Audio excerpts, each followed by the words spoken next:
When I was a kid in high school, there was a girl who sat in front of me in class, and she was really into the band The Grateful Dead, right?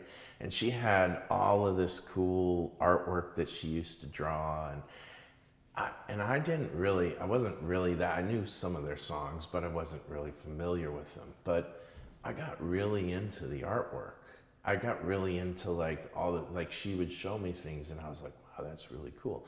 So I got turned on to that band probably through the artwork before I got turned on to their music. Like the artwork led me into the music. And then after I discovered the music, then I kind of went all in for a few years and followed them around and whatever. But I think that that's so important. And you look as a fan, you look back on, many of the Fillmore posters from the 1960s and things that, Bill Graham had done. And then all the way through the time,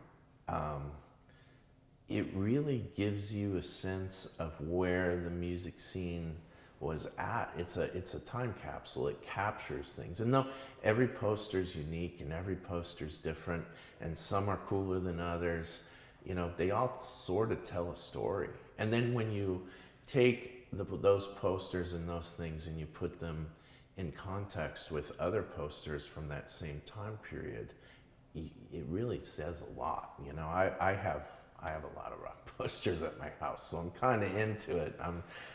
But I think that is part of the tale, right? Like when you look back on the history of rock and roll, especially during the 1960s and the 70s, when recording wasn't quite as easy as it is now, when capturing the shows was not exactly, now everyone takes it for granted. They all have cell phones. We all go to shows. We watch a snippet of the show and we all capture it.